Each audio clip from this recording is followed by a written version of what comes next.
Magandang gabi. Ako si Meiji Cruz. Ako naman si Dexter Ganido.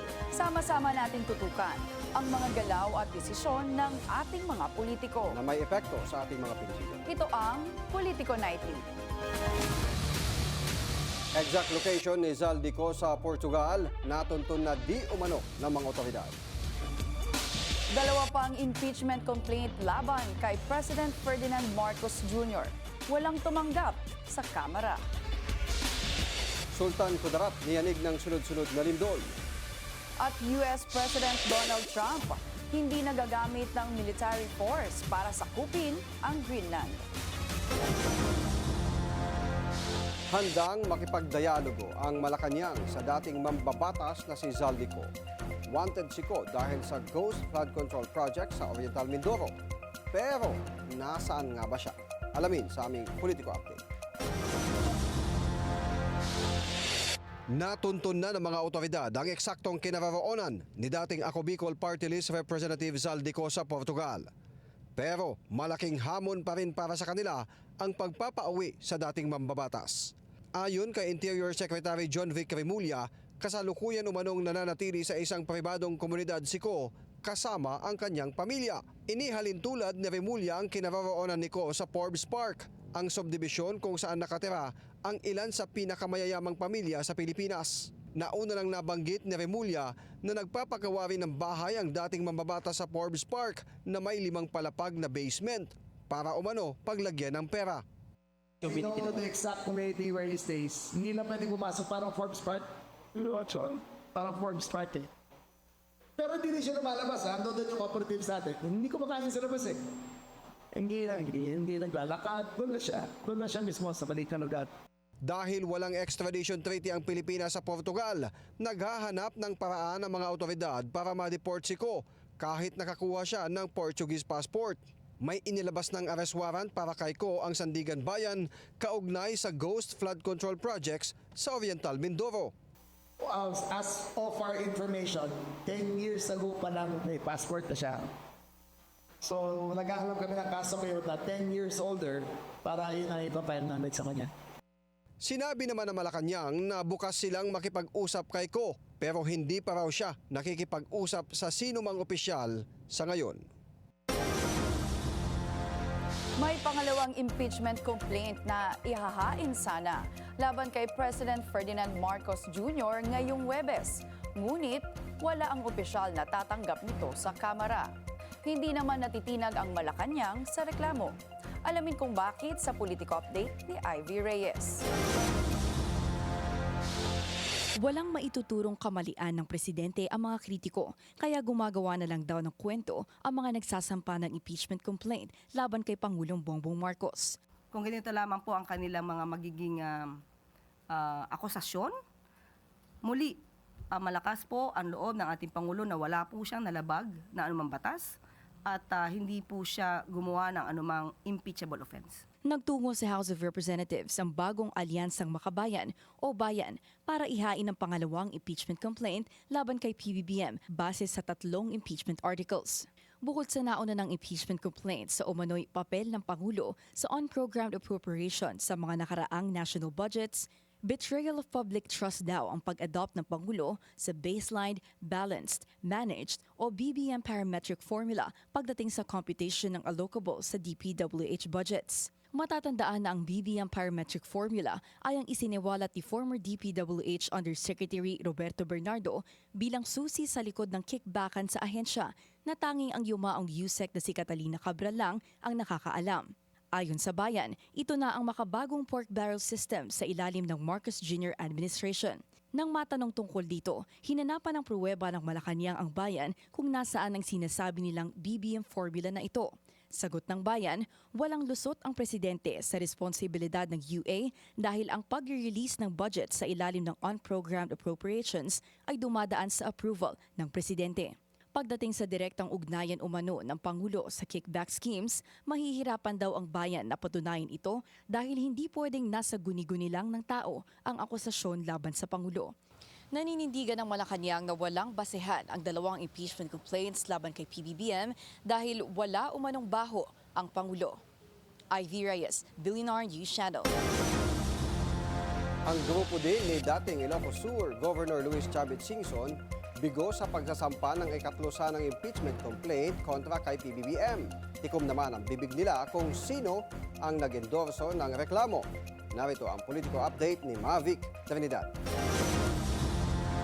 Umuwi rin bigo na maihain ng ikatlong grupo na pinamumunuan ni dating Congressman Mike Defensor ang ikatlong impeachment complaint laban kay PBBM. Bitbit ang isang maletang dokumento ng kanilang reklamo kasama ni Defensor sina dating Congressman Jacinto Paras, Isabela Vice Mayor Harold Respicio, Cathy Binag, retired General Virgilio Garcia, Attorney Ferdinand Topacio, dating Commissioner Manuelito Luna at dating Governor Chavez Singson bilang mga complainants na nagtungo sa Kamara. Tumanggi ang grupo na ipahayag ang endorser ng kanilang reklamo, pero tiniyak nilang 3 kongresista ang tumanggap sa kanilang alok na i-endorso ito. 2 raw dito ay mga batang kongresista mula sa mayorya at ang isa ay kabilang sa minorya. Gaya ng Makabayan Bloc, bigo rin ang grupo ni na Defensor na ma-file ang ikatlong impeachment dahil hindi tinanggap ito ng Office of the Secretary General ng Kamara. Naninindigan ang tanggapan ng Secretary General na walang may otoridad sa kanila maliban kay Secretary General Cheloy Garafil na maaaring tumanggap lamang ng mga impeachment complaint. Si Attorney Garafil ay kasalukuyang nasa Taiwan para sa isang official business trip. Sabi ng kampo ni Defensor, labag sa rules ng Kamara at sa 1987 Constitution ang ginawa ng tanggapan ng SecGen. By refusing to accept the complaint, the office effectively usurps the constitutional authority of the House itself and denies the Filipino people their only lawful mechanism to raise grievances against a sitting president. Impeachment is not a political favor. It is a constitutional right. Dahil dito, pag-uusapan pa ng grupo kung ano ang susunod nilang hakbang dito. May mga nagsasabing posibleng dalhin nila ito sa Korte Suprema, lalo na't hindi na pabor si Defensor na bumalik pa sa Lunes sa pagbubukas ng sesyon para muling i-file ang complaint. Pointless na raw kasi kung ihahain pa ito, lalo na't walang kasiguraduhang maisasalang ito sa order of business sa plenaryo. Sa kanilang mahigit 40 pahinang complaint, tinukoy ng mga complainants ang grounds ng kanilang reklamo laban kay PBBM gaya ng culpable violation of the Constitution, graft and corruption, betrayal of public trust at other high crimes. Bukas muling magpapatawag ang nasabing grupo ng isang media conference para sa paglalahad ng karagdagang plano sa kanilang impeachment complaint laban sa Pangulo. Para sa Politico Nightly, Mavic Trinidad, Abante. Nahaharap sa ethics complaint si Senator J.V. Ejercito kaugnay sa umano'y pagpapabaya sa kanyang tungkulin bilang chairman ng Senate Committee on Ethics and Privileges. Inihain ng isang private citizen na si Eldridge Marvin Aceron ang reklamo matapos umano hindi aksyonan sa loob ng mahigit 100 araw ang naunang ethics complaint laban kay dating Senate President Cheese Escudero.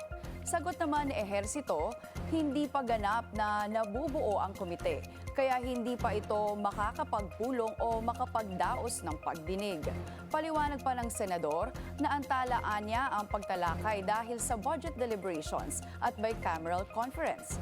Dagdag na rin ang kanyang medical emergency noong Disyembre. Tiniyak naman ni Ejercito na didinggin ang lahat ng nakabinbing kaso kapag nabuo ang komite. Muntikan na namang magkaroon ng malaking sunog sa loob ng Senado. Sumabog kasi ang sinacharge na power bank sa opisina ng Bills and Index sa ikalawang palapag alas 4 ng hapon ngayong Huwebes. Nasunog din ang extension cord. Mabilis naman ang pagresponde ng mga empleyado at binugahan ng fire extinguisher. Ayon kay Senate Secretary General Attorney Renato Bantug, wala namang naapektuhang mga dokumento. Magugulitan na noong November 30, 2025, nagkasunog rin sa Legislative Technical Affairs Bureau sa ikatlong palapag ng Senado at wala naman daw umanong mahalagang dokumento ang nasira. Abangan, Sultan Kudarat, niyanig ng sunod-sunod na lindol. Mga LGU, mabilis na umaksyon. Ang detalye niya sa pagbabalik ng Politico Nightly.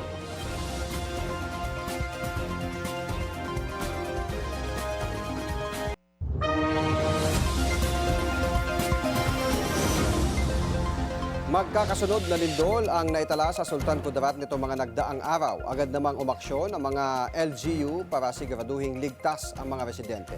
Narito ang ating politiko update. Umaksyon na ang mga politiko sa 3 coastal town ng Sultan Kudarat. Kasunod ito ng sunod-sunod na mga lindol na nangyari sa karagatan, partikular sa bahagi ng Cotabato Trench na nasa baybayin ng lalawigan. Sa report ng FIVOX, nag-umpisa ang mga mahihinang lindol noong January 20 kung saan naitala ang magnitude 5.2 ng madaling araw. Sa bayan ng Palimbang, 23 sa kabuang 40 barangays ay nasa coastal area.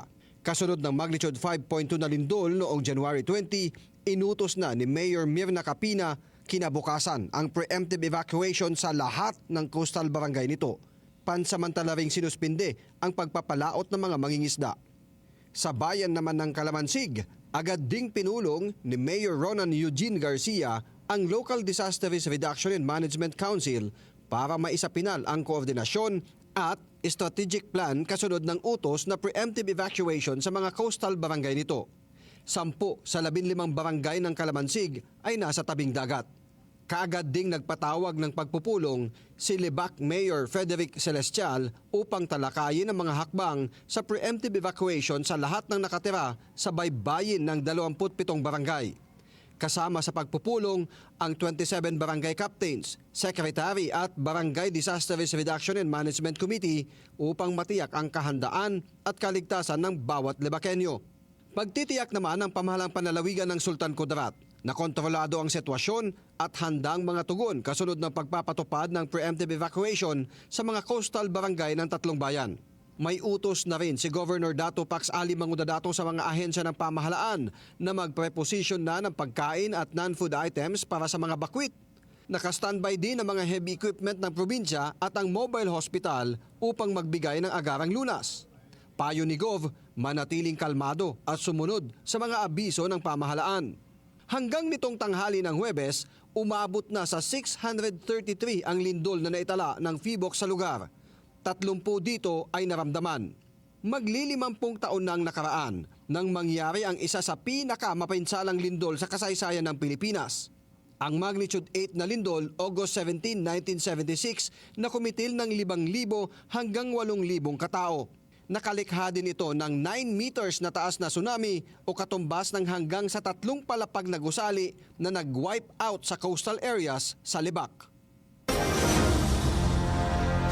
Alamin natin kung bakit nangyayari itong sunod-sunod na lindol sa paligid sa may karagatan po ng Sultan Kudarat. Makakausap natin si PBOX Director, Dr. Teresito Bacolcol. Magandang gabi po, Director, at welcome sa Politico Nightly.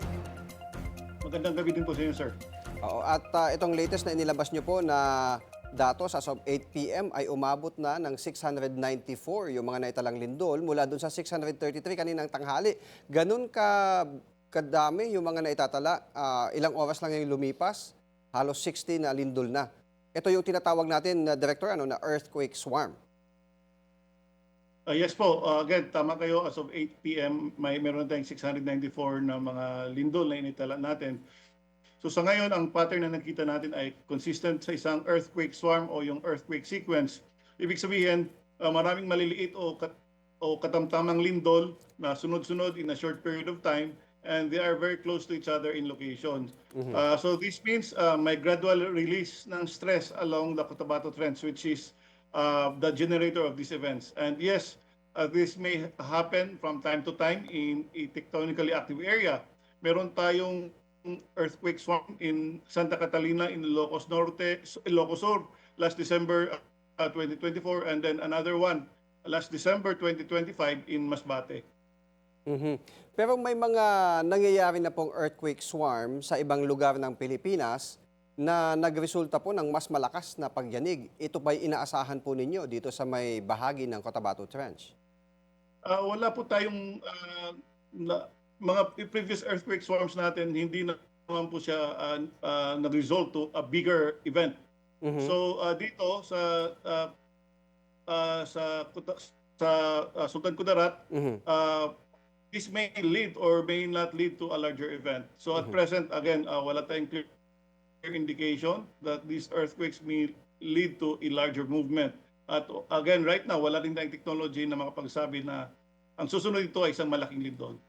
Oo. Hindi po ba ganun yung nangyari dito sa may Masbate area ba or Marinduque previous years? Na may mga maliliit and then biglang may mas malakas na lindol na sumunod after a few months or a year after? After a year after siguro, but again, wala akong maalala na like after this series of earthquake swarms, may malaki na lindol na nakakapinsala. Okay, at least Sa Manila Trench, malimit itong earthquake swarm sa may Mindoro area. And again, after a few days, nag-dissipate naman. okay. Pero batay po dun sa lokasyon po nitong Cotabato Trench, gaano kalaki yung realistic na risk o panganib sa mga coastal towns ng Sultan Kudarat at mga nearby areas, Director? Ang Cotabato Trench ay isang major and active tectonic feature, and it's more than 300 kilometers long.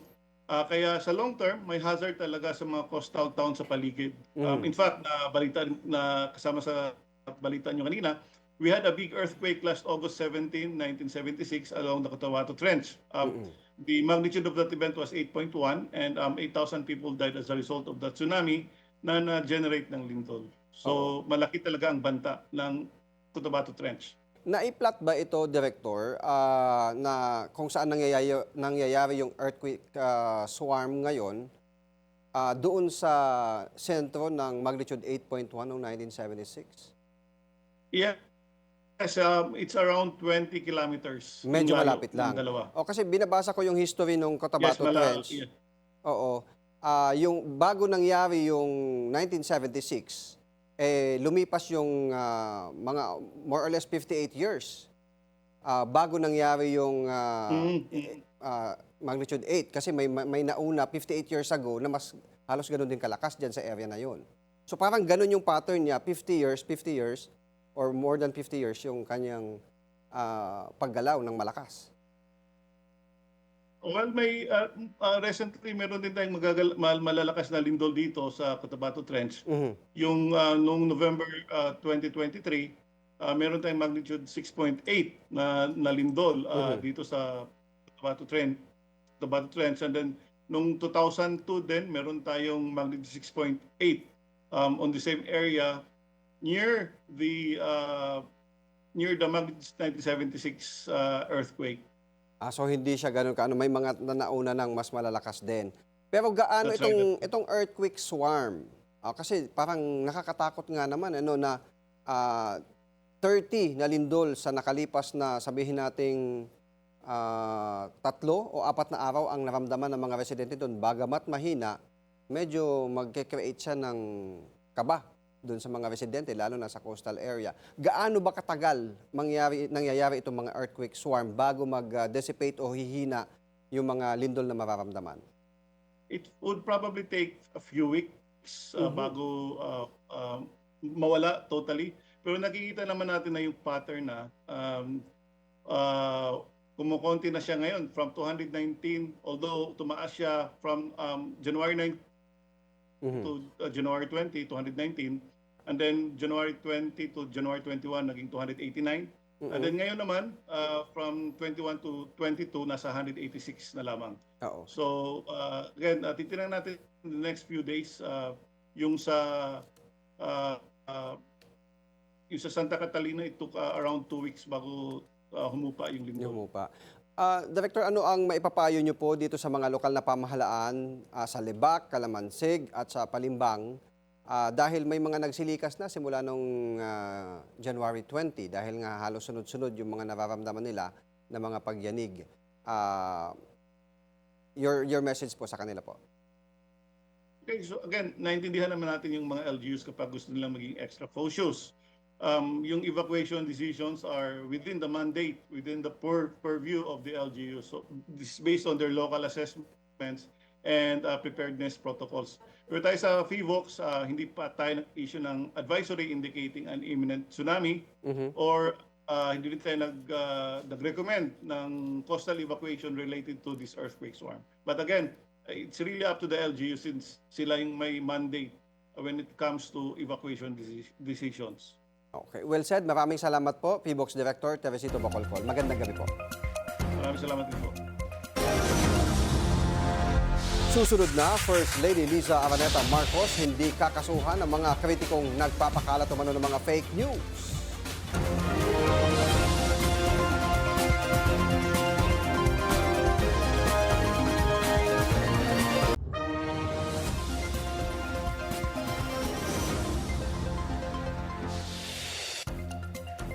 Balikan natin ang lindol sa Mindanao. Kumustahin natin yung sitwasyon sa Sultan Kudarat at makakapanayam natin si Binibining Lovely Joy Halyagado, ang head ng Sultan Kudarat PDRRMO. Magandang gabi, ma'am.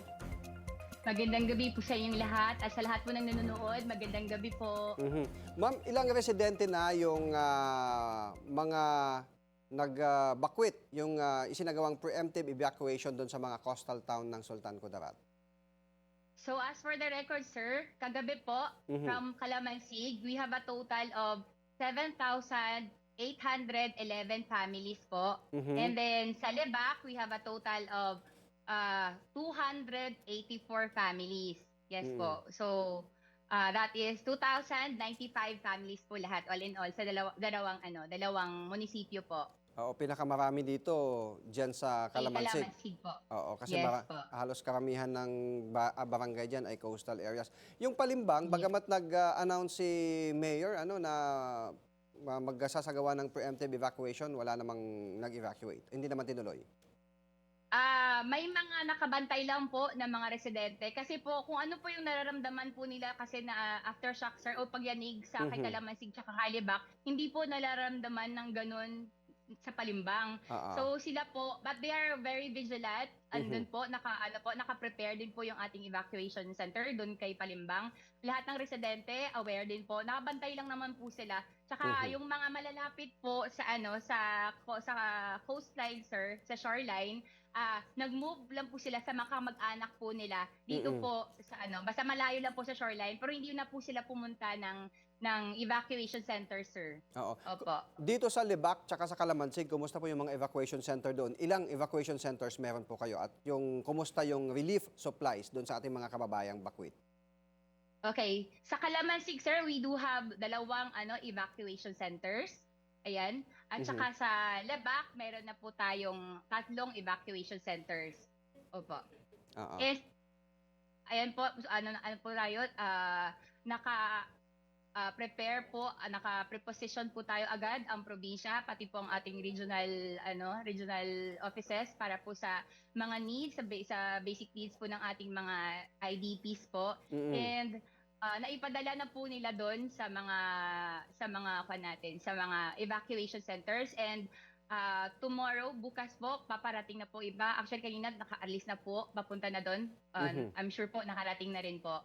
And ngayon nga po, after this interview po, sabi ko na sa inyo kanina, diretso na rin po ako ng Calamansig to ensure po na lahat po ng mga IDPs po natin at saka evacuation center, masigurado po as per utos po ng ating provincial governor na i-ensure na lahat ng evacuation centers at mga IDPs po natin, kung ano pong mga needs nila, mabibigay po natin at ma-provide po ng maayos. Yes po. Oo. So karamihan nito mga supply ng mga relief goods ay galing pa sa DSWD? DSWD, naka-prepare na rin po ang Kay Province po. Okay. Papunta po sa kanila. Yes Oo. po. Dito sa mga nasabing bayan, ma'am, may hamon ba doon sa pagpapasunod sa mga residente kapag nag-implement ng preemptive evacuation? Yun po. Dahil po sa experience nga po ng ating mga kababayan noong 1976, kasi yung mga matatanda po ngayon, sila yung nangyari noon. So sila na po talaga yung nagkukwento sa mga mas na younger generations kung ano po yung nangyari nung panahon na yun. So wala na pong forced evacuation o sa pilitan na evacuation sa kanila. Kasi pag sabi po ng local government officials na ito, sige, mag-start na tayo, pupunta na tayo ng evacuation center, sila na po kusa na po sila nag-prepare kasi sila mismo na ano na nila, alam na nila kung anong mangyayari at ayaw na po nila daw po maranasan po yung nangyari na yun. So, wala na pong sa pilitang wala pong pwersang nangyari para po dali sila sa evacuation centers. Yes po, sir. Ma'am, gaano po katagal ang kahandaan ng lalawigan para dito sa pagpapatupad ng evacuation? Dahil dito sa nagpapatuloy ng mga mahihinang lindol dyan sa area. Hanggang po may mga evacuees po tayo, may IDPs po tayo at hanggang patuloy po yung lindol po, handa po ang probinsya ng Sultan Kudarat na mai-provide po ang mga needs ng ating mga IDPs at handa po kami para sa ma-ensure na ang seguridad po ng ating mga IDPs ay maging safe, maging secured po sila. At andyan po yung provincial government at alam namin pati po ang national government and the regional government para po tutulong sa amin. Pero si province po ng Sultan Kudarat nakahanda po hanggang sa matapos po yung aftershocks po natin. Ma'am, kumusta yung mga estudyante? May mga school ba na ginamit na evacuation? Paano po yung pag-aaral nila? Kasi nung January 20 may mga pagkansela na ng klase doon sa ilang lugar diyan sa Libak o kaya sa Calamansig. Okay. Opo, sa Calamansig po namit na school kasi po may mga schools po doon, sir, na may mga sira because sa shaking. So may mga nagkabitak-bitak. Ang nagamit po natin, may gym po tayong nagamit. Si Lebak nakagamit po siya ng isa kasi strong naman po yung foundation ng school na yon, but mostly doon po talaga nilagay sa kanilang evacuation center kasi mas stronger po yung foundation ng evacuation. Yes po. Mensahe niyo, ma'am, sa ating mga kababayan diyan sa Calamansig at Libak sa kabila nitong sunod-sunod na mga lindol. Patuloy po tayong maging alerto sa lahat ng oras. Makinig po tayo sa mga balita para alam po natin ang gagawin. Alamin po natin yung mga emergency hotline numbers ng ating mga lokal na DRM offices para po madali lang po nating tawagan kasi sila pong number 1 na mga opisina para po makatulong po sa atin sa panahon na to. And then po, lagi po nating tandaan yung go bags po natin. Diba, sinabi po namin balik-balik yan, dapat bawat pamilya, bawat bahay may go bag. Anong linyalaman ng go bag? Pagkain na tubig, may mga flashlight ay pito, ganun, extra batteries, may radio, hygiene kits, ganun po, mga importanteng dokumento para if ever po talaga pag-alis natin, dala-dala natin yung mga importante na dapat natin gawin at magagamit natin sa loob ng ating evacuation centers. And then, pag may lindol, huwag pong kalimutan, practice duck, cover and hold. And maging kalmado din po sa lahat ng oras para makapag-isip po tayo ng ating dapat gawin pag kalmada po tayo. And sumunod po sa ating mga local authorities kung ano pong sinasabi nila. Huwag pong maging magmatigas ang ulo. And another thing is, importante po ito, alamin saan po ang ating mga evacuation centers. And dapat alam natin, kabisado po natin yung mga evacuation plans. Yun po. Okay, well said. Dagang salamat, Sultan Kudarat PDRMO Head, Lovely Joy Haligado. Dagang salamat. Nilinaw ng Malacanang na hindi nagsasampa ng kaso si First Lady Liza Araneta Marcos laban sa kanyang mga kritiko at sa mga nagkakalat ng maling impormasyon tungkol sa kanya. Ayon kay Palace Press Officer Undersecretary Claire Castro, hindi rin totoo na si Attorney Andre De Jesus na naghain ng unang impeachment complaint laban kay PBBM ay abogado ng unang ginang. Git ni Castro, hindi balat sibuyas ang First Lady. Dagdag pa ng palasyo, walang kinalaman ng First Lady sa mga legal na hakbang ni De Jesus at hindi rin ito nag-utos ng anumang aksyon laban sa kanyang mga kritiko. Pangunawa at due process ang panawagan ni Cavite Representative Lani Mercado Revilla sa kinaaharap na kaso ng kanyang asawang si dating Senador Bong Revilla. Sa kanyang Facebook post, nilinaw ng mambabatas na ito ang una at huling pahayag niya tungkol sa issue. Anya, wala siyang planong magbigay ng anumang komento sa kaso. At sa kabila ng issue, nananatiling matatag ang kanilang pamilya. at umaasa silang sa huli mananaig ang isang patas at makatarungan na desisyon. Iniutos ni Cainta Mayor Kit Nieto na mag-operate ng 16 na oras araw-araw ang bagong bukas na Super Health Center sa Valley Golf.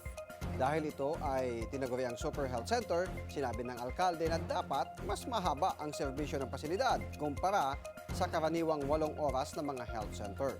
Ito ay para makapagserbisyo sa mga pasyente hanggang hating gabi. May doktor na ang pasilidad pero pinag-utos ni Mayor na maghanap pa ng karagdagang manggagamot. Nagsanig puwersa na ang pamahalaan ni Bataan Governor Joet Garcia, Balanga LGU at isang construction company para sa proyektong pabahay sa probinsya. Ang housing project ay itatayo sa bayan ng Balanga. Sa ilalim pa rin niya ng 4PH o Pambansang Pabahay para sa mga Pilipino program. Ayon kay Garcia, malaking hakbang ito sa pagbibigay ng ligtas, maayos at abot-kayang pabahay sa kanilang mga kababayan. Pinagsusuot ng body camera ni DILG Secretary John Vic Remulla ang mga pulis na kasama sa mga operasyon sa paghahalughog sa mga ari-arian ni Charlie Atong Ang.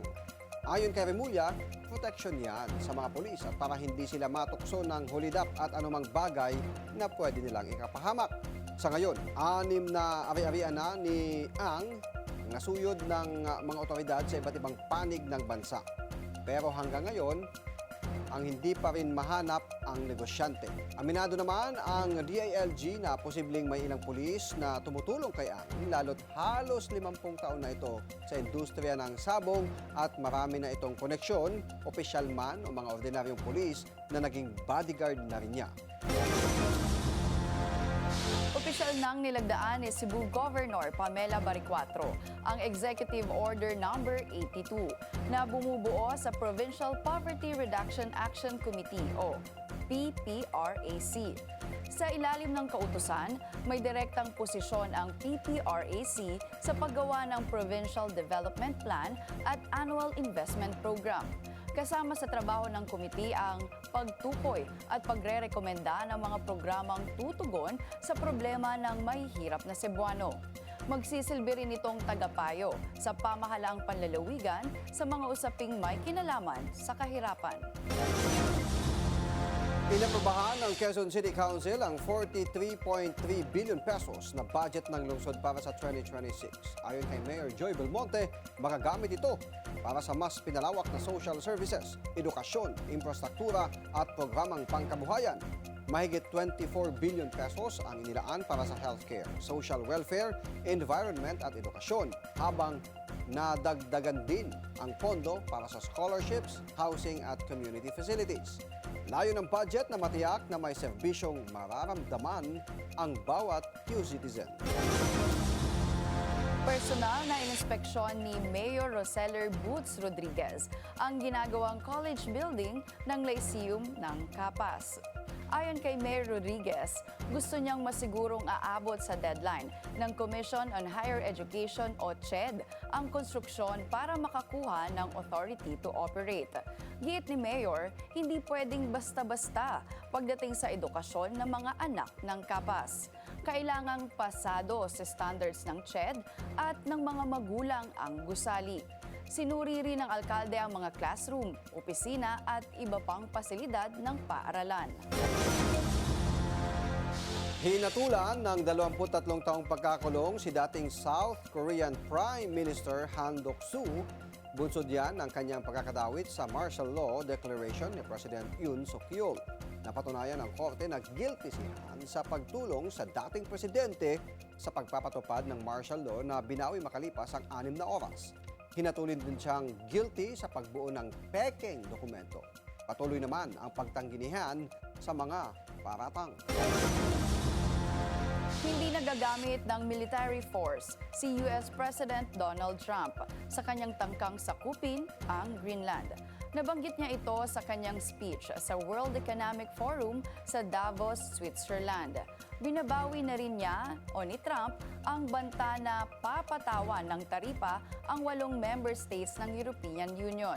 Sa halip, nanawagan si Trump ng agarang negosasyon para makuha ang teritoryo. I won't do that. Okay, now everyone's saying, oh, good.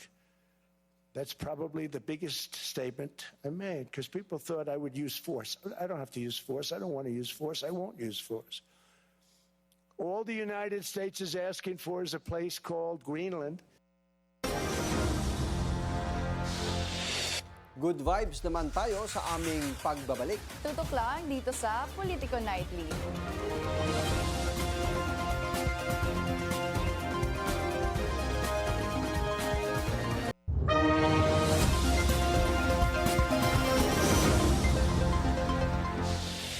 Absent si Pangulong Ferdinand Marcos Jr. sa seremonya ng The Outstanding Young Men 2025 sa Malacanang. Paliwanag ng palasyo, sumama ang pakiramdam ng Pangulo, kaya to the rescue muna sa event si Executive Secretary Ralph Recto. Si Ivy Reyes sa Politico Update. No show ngayong araw sa 10 Outstanding Young Men of 2025 si Pangulong Bongbong Marcos matapos makaranas ng bahagyang discomfort at maospital sa St. Luke's Medical Center sa Quezon City. While the President could not be with us in person, he asked me to convey his warm greetings and his message to everyone here. Nakatakdang magbigay na mensahe si PBBM sa mga natatanging kalalakihan noong nakaraang taon sa iba't ibang larangan. Isa sa pinarangalan ang dating senatorial candidate na si Attorney Teddy Bagilat na pinasalamatan ni Marcos sa kanyang pagsisilbi sa mga katutubong Pilipino. Kasama rin bilang kampyon ng Generative Tourism at Circular Economy si Rafael Sison Junicio. Kinilala naman pagdating sa Marine Science and Sustainability si Deo Florence Onda. Each of you truly proves that leadership demands a deep sense of purpose. And I am glad that you are all here to share that purpose and your talents with your fellow Filipinos. Through your work, and more importantly, the impact you have created, I am confident that the Philippines is in good hands. In you, we see an emboldened generation that is guided by purpose and committed to service. Mensahe ng presidente sa mga honoree na way hindi raw mawalan ng motibasyon ang mga awardee kung bakit sila nagbubursigi sa kanilang larangan. Ivy Reyes, Billionaire News Channel. Matapos mapaulat ang pagdala sa ospital ni Pangulong Bongbong Marcos, ibinahagi ng palasyo ang proof of life ng Pangulo na anilay stable na kondisyon. What happened was apparently, and I now have diverticulitis. It's a common complaint amongst apparently people who are heavily stressed and people who are, I have to admit, growing old. Ayon kay PBBM, bagamat palagi siyang inaabisuhan ng kanyang doktor na maghinay-hinay, wala daw siyang magawa dahil sa dami ng kanyang trabaho sa gobyerno. Samantala, narito naman ang mensahe ng Pangulo sa mga taong gusto raw siyang mawala sa pwesto. Huwag kayo muna masyadong ma-excited dahil it's not a life-threatening condition. So, sir, wala kaming dapat ipag-alala? Wala, huwag kayo mag-alala. The rumors of my death are highly exaggerated. At bago tayo magtapos, isang pasadang good vibes muna tayo. Kung noong mga nakaraang taon, laging si Mayor ang bida sa memes ng mga batang Pasig sa kanilang taunang Basaan Festival sa Pinagbuhatan, ngayon naman si Konsehala Angelo De Leon na ang naging star sa kapistahan. Matapos tila sapol na sapol sa mukha niya ang pagsaboy ng isang timbang tubig sa kasagsagan ng Basaan. Bagay na sobrang ikinatuwa ng kanilang mga kababayan. Sa post ni Angelo, dinagsa ng mga haha reactions ng netizen ang eksena. Habang may ilan na napawaw sa legit daw na waterproof na makeup ng kanilang konsehala. May isa naman na humirit na basaan lang pero swimming ang pinaranas nila kay Angelo. Samantala, tatay duty muna sa bahay bago sa bayan. Yan ang hirit ni Cavite City Mayor Denver Chua kasabay ng pagbabahagi niya ng morning routine kada araw. Sa video na binahagi ni Chua, pinakita niya kung paano niya sinisimulan ang kanyang araw sa pamamagitan ng paghahatid sa kanyang anak sa eskwela, kung saan mula sa kanilang bahay hanggang school, abay non-stop ang kanilang kulitan ng chikiting. Kaya naman, libo-libong netizen ang napathumbs up sa father figure peg na ito ng kanilang alkalde. At speaking of quality time, ibinida rin ni Senator Erwin Tulfo ang sariling version niya ng quality time sa kanyang sarili through his healthy food intake. Sa latest upload ng senador, ipinakita niya ang very Pinoy lunch na anyay, champion. Kaya't hirit ni Sen Erwin, ampalaya with itlog, ang ulam natin. And then itong napakasarap daing na actually, tinapa ito. Napakasarap ito, mga idol. Good for ika nga, your health. Oh. Mura pa. sarap naman. Very Santai, Pinoy ang ulam ni Sen. Kulang na lang magkamay, ano? Oo nga. Tapos nakataas yung isang tuhod, isang pa. Doon sa upuan. Ampalaya at itlog. Ampalaya, tapos may, anong tawag doon? Yung smoked fish? Tinapa. Yun. Meron ba yan sa Balanga, Bataan? Balanga, Bata. Punta tayo doon para masiguro natin sa Social, Balanga. smoke fish, tinapa. Yun ang pala yun, eh, no? Tinapa. Pero itong ating Pangulo, no, sana'y tuloy-tuloy na yung kanyang pagbuti ng kondisyon. Baka na-stress, ang daming mga impeachment complaint ang Oo nga, nagsunod-sunod pa inihain. ngayong araw. Kaso hindi naman daw tinanggap. Babalik daw sila sa Monday na. Yan, sa bago magbukas yung sesyon ng ng Kongreso. Yung At regular pagbalik session din nila. ng Secretary General Cheloy. Baka nandyan na. Kasi bukas Friday, walang walang Nasa pasok official trip. ang Kongreso. Karamihan yan, naka-day off na sila ng Friday pa lang. Senate tsaka House. Kaya Monday na ang niyan. Mga bagong pasabog na naman, Baka may Monday. bagong pa. Malunasan na naman tayo sa Monday. ng mga maraming event na yan. Oo. Pero si Zaldico, alam na daw ng government yung kanyang natuntun. Kanya lang hindi na mapasok yung exclusive subdivision doon sa Portugal. Gated din. Oo, Grabe, talagang. no? Talagang gated At hindi siya residence lumalabas. sa Portugal. Inaabangan nila doon sa labas para sana makausap. Mag-hello man lang. Pero hindi siya. lumalabas. Baka ma-hello Zaldico siya. Oo nga. At maraming salamat sa inyong pagsama sa amin ngayong gabi. Ako si Dexter Ganibe. Ako naman si Meiji Cruz hanggang bukas dito sa Politico Politico Nightly. Nightly.